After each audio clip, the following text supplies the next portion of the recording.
Before we get into the video, could everyone please subscribe to my channel? Thank you so much. I'm 43 years old, not young enough to be impulsive anymore, but not old enough to stop craving something deeper than just stability. I'm in my second marriage with a man everyone considers kind. My husband is a civil engineer, hardworking, quiet. No scandals, no drama. But maybe that's exactly why he's become so good at being absent. Absent at dinner, absent in our conversations, and absent too on those nights when I turn over searching for a hand to hold, only to find a cold pillow. He travels often for long-term projects, sometimes gone for weeks at a time. I've gotten used to being alone in this spacious two-story house. During the day, I work part-time at a small library nearby. In the evenings, I eat by myself. On weekends, I go grocery shopping and call my mother. Everything is proper and empty. Alex, my husband's son from his previous marriage, is 24. He returned from San Diego a few weeks ago to spend the summer here before starting a new job. He lives downstairs, rarely comes up, quiet but polite. He doesn't call me mom, and I never expected him to. I don't know when I started to notice him, not the way an adult watches over a child, but in another way, a presence subtle but unmistakable enough to make me feel like I wasn't completely alone in this house anymore. We've kept a respectful distance. A few brief greetings, the occasional "did you eat yet?"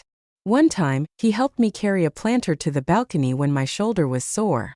Appropriate, proper, but within that propriety, something faint simmered beneath, like a quiet seed beginning to stir. In the middle of days that had been far too quiet for far too long, rain started falling a little after 10. Summer rain in Seattle always arrives like that, suddenly, fiercely, and then just as quickly it fades, leaving long streaks of water trailing down the kitchen window. I couldn't sleep. A dull ache had settled into my left shoulder since the afternoon, a familiar kind of soreness for women past 40 when the body begins to speak up little by little. I went downstairs to find some painkillers and a glass of warm water. I didn't turn on the main lights, only the soft yellow glow from the range hood, just enough to see my faint shadow stretched across the tiled floor. As I opened the cupboard for a glass, I startled at the sound of footsteps behind me. "Sorry if I scared you." It was Alex. He wore a t-shirt and sweatpants, holding a book in one hand, his hair still slightly damp as if he had just showered. "It's fine. I was just looking for something to ease the shoulder pain. Would you like me to make you some ginger tea? Warm tea helps you sleep better." He didn't wait for me to say no. Quickly, he filled the kettle, poured the hot water into a cup, and added a thin slice of lemon along with a few pieces of fresh ginger. I leaned against the counter, watching the quiet precision in his movements. This young man I once thought of as just a temporary guest in my life was now preparing tea as if we'd known each other for years. Other much longer than we had. "Does your shoulder hurt a lot?" I gave a slight nod, then stepped back toward the stairs. "I'll go up first. Bring the tea up when it's ready." I hesitated for a moment, then nodded again, not quite sure if it was out of trust, politeness, or something else I wasn't ready to name. I sat at the edge of the bed, gently massaging my left shoulder. The door was slightly ajar. Outside, the rain tapped steadily against the glass like an old familiar song. A moment later, he knocked softly and came in holding the cup of tea. "Here you go." I took the cup and murmured, "Thank you." Neither of us said anything more. Alex walked over and sat down on the small chair near the window, and so we stayed like that, one person sitting on the bed, the other just a few steps away, in a silence so still it felt like any sound might shatter something delicate in the air. I looked out the window, the golden streetlights outside blurred behind the curtain of rain. Suddenly, I spoke without looking at him. "Do you ever feel like adults need someone to ask if they're okay too?" Alex was quiet for a long moment, then he answered slowly, "Yes, I think everyone needs that. It's just that not many people have the patience to ask and the gentleness to really listen." I turned to look at him. The way he looked at me then wasn't the look of a son toward someone he politely called ma'am. It was the look of someone who truly saw me. In that gaze, I realized it had been far too long since I was seen. Not as a wife, not as a homemaker, not as the one keeping everything in place, but as a woman. I was still holding the cup of tea, the gentle warmth seeping into my fingers. Alex remained seated on the chair by the window, hands clasped loosely in his lap, eyes fixed on the wooden floor as if unsure of what to do with himself in that moment. The sound of the rain felt closer now, sharper, as if it were no longer just falling on the roof but tapping in rhythm on everything left unsaid inside me. I didn't think I'd ever get used to this feeling, I said quietly. This sense that everything is in order and yet something still feels missing. He looked up. His eyes met mine, unintrusive but unflinching. I think sometimes what we're missing isn't something big, he said. Just someone who makes us feel like we don't have to try so hard to seem okay. I gently tightened my fingers around the ceramic cup. A soft flutter stirred in my chest, though I couldn't tell if it came from his words or from the way he looked at me. Do you feel that way? I asked. Alex gave a small nod. When I was in San Diego, I lived alone for a while. I had friends, but there weren't many who really listened when I talked. I let out a quiet laugh. I get it. It's been a long time since anyone asked me what I like to eat, whether I slept well, or just if I felt sad today. The room fell into silence again, but this time it wasn't uncomfortable. It was the kind of quiet that you have permission to slow down, breathe deeper, and be a little more honest with yourself. I set the cup of tea down and turned toward him. Alex, how do you feel living in this house? He looked at me for a long moment, then slowly he said, It's quiet but warm. Sometimes I feel a little lonely, but maybe that's why I appreciate moments like this. I didn't ask what he meant by moments like this, but we both understood. The soft glow from the bedside lamp cast just enough light, not so much that it revealed things not yet ready to be seen, but enough to hold the emotion that welled in our eyes. I turned back toward the window, feeling strangely lighter without knowing exactly why. Only that something was shifting. Not loud, not obvious, but enough to make me feel less alone. I sat down beside Alex, close enough to hear his steady breath, close enough to see the subtle movement of his jaw as he swallowed. In the room, only the rain outside tapped steadily against the window, and my heartbeat ticked slightly out of rhythm.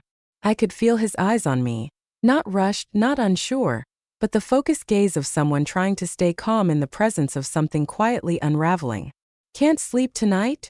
He asked, his voice soft enough to almost disappear into the rain. I shook my head gently. Not exactly. It's just that sometimes the things you thought had long fallen asleep suddenly wake up at the most unexpected hour. He didn't respond. Then quietly he reached out and touched the back of my hand. Not probing, not hurried, just a deeply human gesture of connection. I didn't pull away. I always thought you were a strong woman. His voice dropped deeper now. But no one should have to be alone for that long. I turned to him, looking directly into his eyes. You don't know everything about me, Alex. You don't have to tell me everything. He replied, his gaze unwavering. I just want you to know you deserve to be felt, to be heard.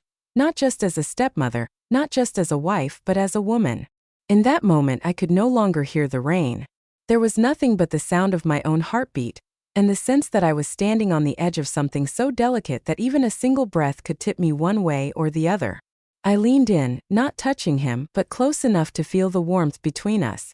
Alex, I said his name again for the second time that night, this time from a place of truth. He reached out gently and touched my cheek. His hand was warm, steady, but there was a subtle tremble, as if even he was surprised by his own tenderness. I didn't stop him. I let him brush the side of my face, let the emotion rise without restraint.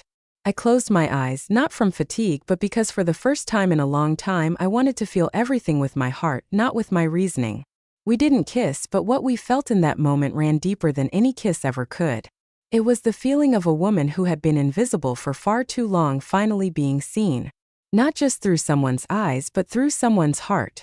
I woke up in my own bed, the blanket slightly out of place, the window still ajar from the night before. Soft morning light spilled across the pillow beside me, where no one lay, but where a faint trace of warmth remained, as if the feelings hadn't fully cooled. Nothing had crossed the line, but I knew a different kind of line had been quietly stepped over. I stepped out of the room and saw him downstairs making coffee, gray t-shirt, hair still a little damp. But when he looked at me, his eyes softened, not with shame, not with desire, but with something closer to understanding, quiet and deep. Did you sleep well? He asked, his voice calm like any other day, but his eyes never leaving mine. I nodded, smiling gently. Yeah. Thank you for sitting with me last night. We sat across from each other at the kitchen table, a simple breakfast, some toasted bread and steaming coffee. Neither of us said anything more. There was no need. Everything that needed to be said had already been spoken last night. Before he left to return to his routine, he paused at the door and looked back at me one last time. If anything I did made you feel confused, I'm sorry, but I don't regret it because you deserve to be seen clearly. I didn't respond. I just smiled, a calm, grounded smile deeper than any words could ever be. The door closed, and I knew even if everything outside remained the same, something inside me had changed forever. I'm not telling this story with pride, nor to justify a moment of feeling beyond the bounds of marriage. I tell it because it was real in its silence, real in the way two people sat beside each other without needing to say much, and real in the feeling of being touched in a place I thought had long gone quiet. I used to believe that connection should only exist within reasonable, proper, and socially accepted relationships, but now I understand feelings don't choose their form. They choose their timing in the person quiet enough to hear them. I have been a wife, a stepmother, a woman who always tried to do what was right. But sometimes being mature isn't about always staying in control. It's about daring to face what stirs inside you, even if it only blooms for a fleeting moment. I don't know what will come next between him and me, maybe nothing at all. But I do know one thing. I'm no longer the woman who quietly lived within her role. And if there's one thing I want other women to remember, it's this. You have the right to feel, you have the right to be seen, and you deserve a real connection, even if it comes from the most unexpected place. If you've ever had a moment that made you see yourself in a new way, share it in the comments.